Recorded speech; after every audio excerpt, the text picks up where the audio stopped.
Good morning everyone, I am Mahima Singh and I welcome you to my YouTube channel English with महिमा।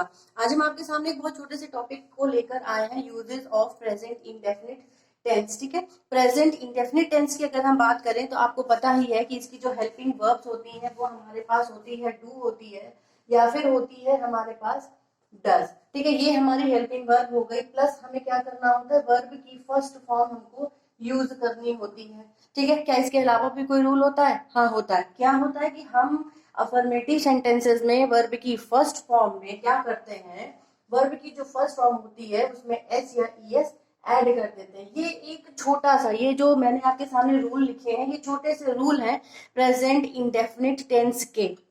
ठीक है, हमने याद कर लिया कि डू प्लूरल के साथ लगेगा, डज सिंगुलर के साथ लगेगा, वर्ब की फर्स्ट फॉर्म लगेगी। चलिए ठीक है, हमने ये भी याद कर लिया कि वर्ब की फर्स्ट फॉर्म में एस या ईएस हमको ऐड कर देना है अगर हमारे सामने अफर्मेटिव सेंटेंस है प्रेजेंट इंडेफिनिट का। जैसे कि अगर हम कहें या डज को हम अगर याद समझने की कोशिश करें तो हम कहेंगे कि वह विद्यालय जाता है। ठीक है, वह विद्यालय जाता है। अब ये बताइए, वह विद्यालय जाता है यानी कि ये पूरी शर्तें कर रहा है आपकी कि वह विद्यालय जाता है, यानी लास्ट में ता है आया। वह विद्यालय जाता है देखने से हमें ये पता चला है कि ये अफर्मेटिव सेंटेंस है। तो हम क्या करेंगे, ही हमारा क्या होता है, सिंगुलर। सिंगुलर के साथ हमें क्या करना है, ईएस जोड़ देना, he goes to school.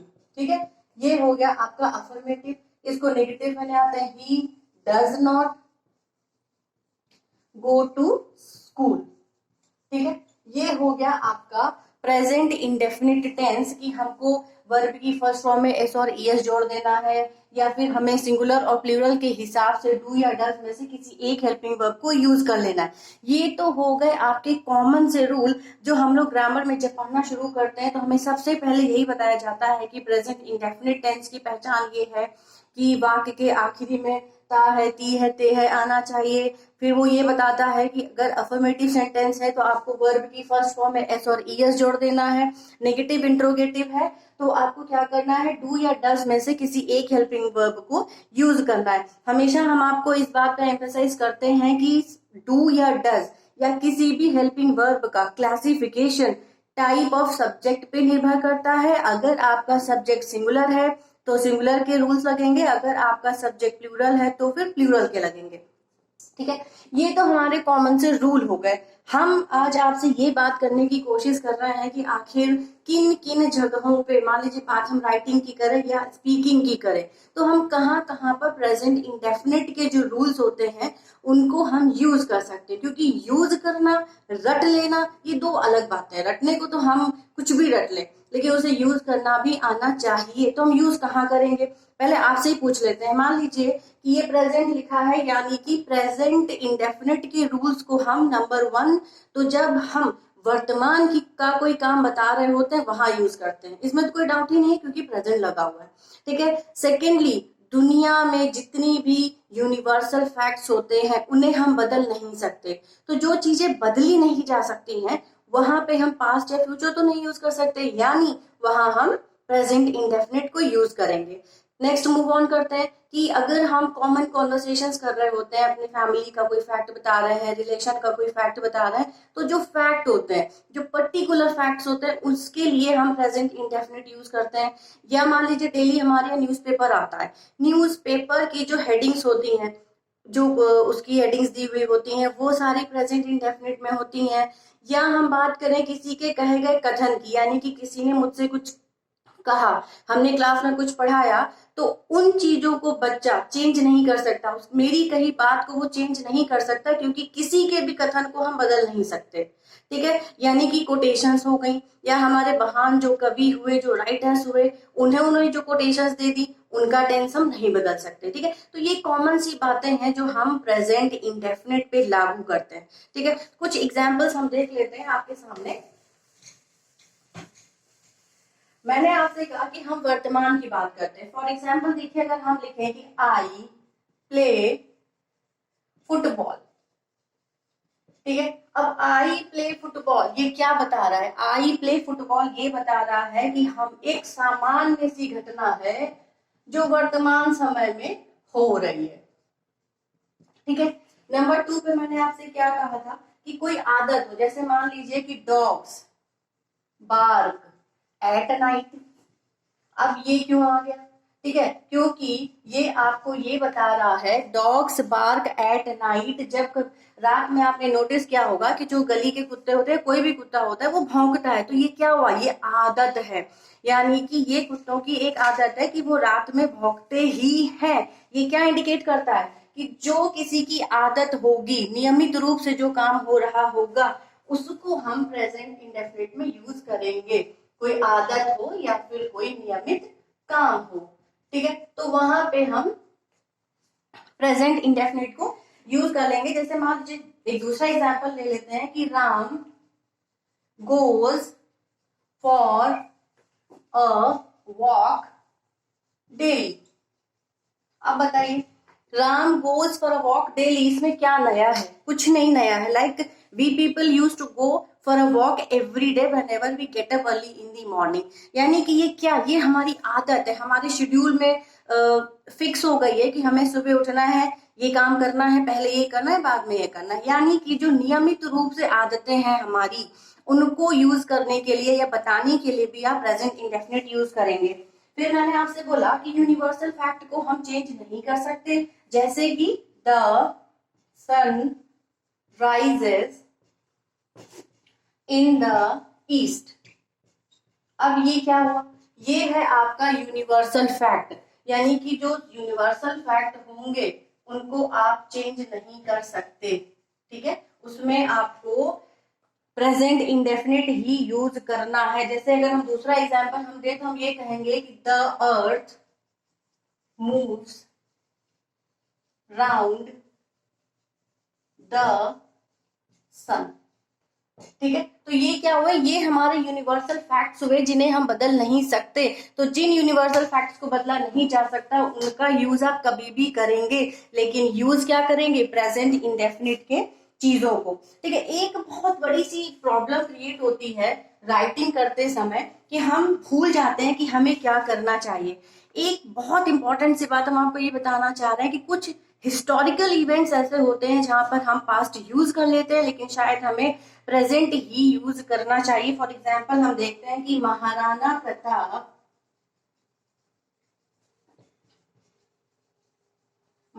Pratap collects his army. ठीक है, अब ये सेंटेंस क्या दिखा रहा है? ये सेंटेंस आपको ये दिखा रहा है कि जब कोई हिस्टोरिकल इवेंट होगा तब भी आपको प्रेजेंट इंडेफिनिट के रूल्स को यूज करना है। ठीक है, ये सेंटेंस आपको ये दिखा रहा है, यानी कि ये चार यूजेस हमने आपको प्रेजेंट इंडेफिनिट के बताए कि अगर कोई वर्तमान समय में घटना हो रही है तो आप प्रेजेंट इंडेफिनिट लाएंगे, कोई आदत है, कोई नियमित रूप से होने वाला काम है तो आप प्रेजेंट इंडेफिनिट लाएंगे, जो भी यूनिवर्सल फैक्ट्स होंगे वहां आप पर आप प्रेजेंट इंडेफिनिट के रूल लाएंगे, और जो हिस्टोरिकल इवेंट्स होंगे उनके लिए भी आपको प्रेजेंट इंडेफिनिट ही लाना है। ठीक है, अब इसके अलावा कहाँ यूज करना है? इसके अलावा अगर कोई जैसे रेडियो है या टेलीविजन है या किसी चीज पे कोई कमेंट्री चल रही होती है, वहां पर भी हम इसी को यूज करते हैं, जैसे कि Ravi passes the ball to हरी। ठीक है, तो ये क्या हुआ? रेडियो पे आने वाली कमेंट्री। ठीक है, जो कमेंट्री करता है हमारा कमेंटेटर, वो है। ठीक है, तो रेडियो पे जो कमेंट्रीज की जाती हैं उसके लिए भी आपको प्रेजेंट इंडेफिनिट ही यूज करना है। उसके अलावा नेक्स्ट हमारा यूज ये होता है कि जहां कहीं हेयर और देयर, हेयर एंड देयर का वर्ड इस्तेमाल करना है वहां पर भी, for example there she lives. ठीक है, लास्ट में एक्सक्लेमेटरी साइन आप कर देंगे, या फिर आप कहेंगे हियर ही कम्स। ठीक है, यानी कि जब कोई बात हम एक्सक्लेमेटरी सेंटेंसेस में करते हैं और हेयर एंड देयर का यूज करते हैं तो वहां पर आपको प्रेजेंट इंडेफिनिट ही यूज करना है। ठीक है, उसके अलावा मैंने आपसे कहा था कि न्यूज़पेपर की कोई हेडलाइन होती है जैसे कि क्रिकेट मैच ड्रॉज, ठीक है, यानी न्यूज़पेपर की जो हेडलाइन होगी, ठीक है, उसमें भी आपको प्रेजेंट इंडेफिनिट ही यूज करना है। जैसे कि पी स्टॉक फेल, एक दूसरा एग्जांपल देख लेते हैं, ठीक है। ठीक, इसके अलावा हमने आपसे ये कहा था कि अगर कोई कोटेशन होती है, जैसे कि our teacher says, our teacher says, ठीक है, जनरली हम लोग टीचर्स की बातों को फॉलो करते हैं। The sun rises in the east,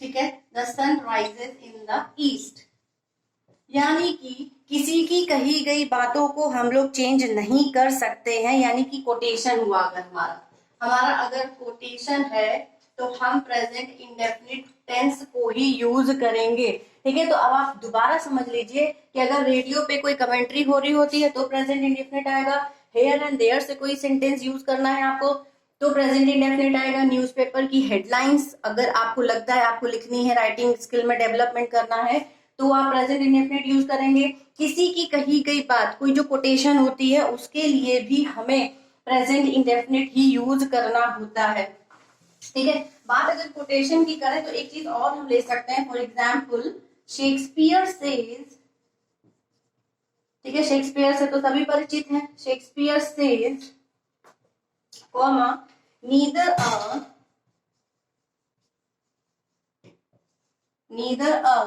borrower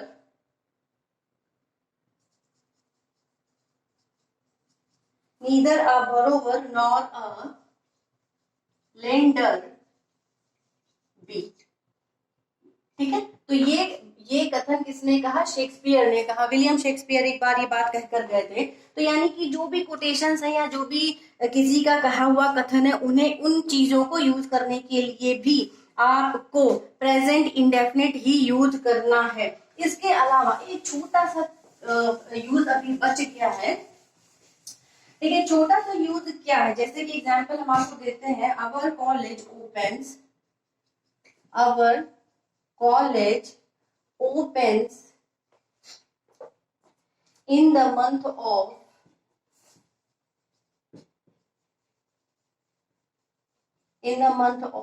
July.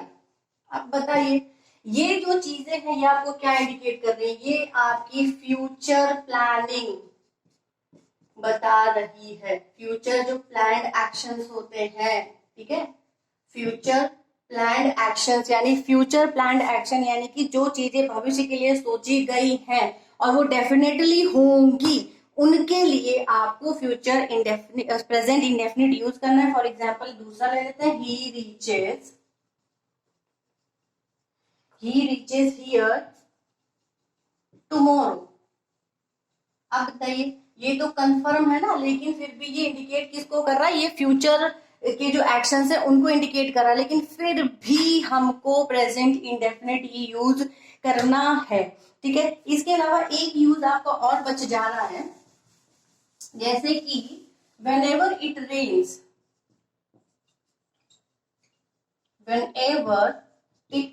rains, comma the roof leaks, ठीक है। whenever it rains the roof leaks, यानी कहने का क्या मतलब है कि जब आप whenever शब्द का इस्तेमाल करेंगे या when का इस्तेमाल करेंगे तो उसके साथ आपको प्रेजेंट इंडेफिनिट ही यूज करनी है। जैसे कि when you open the window,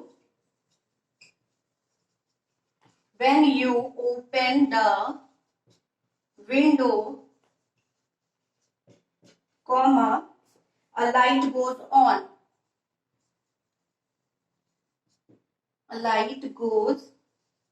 ठीक है।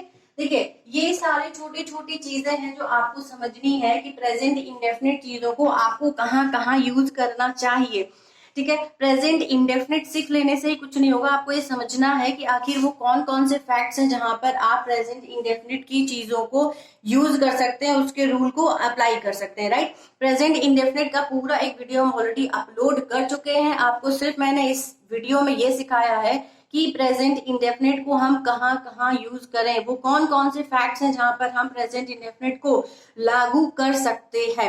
बिना किसी डाउट के पूरे वीडियो को आप देखें, समझें, नोट कर लें। इसके आगे हम आपको पास्ट इंडेफिनिट का रूल यूज करना सिखाएंगे। तब तक के लिए बाय, आराम से पढ़ें और समझें।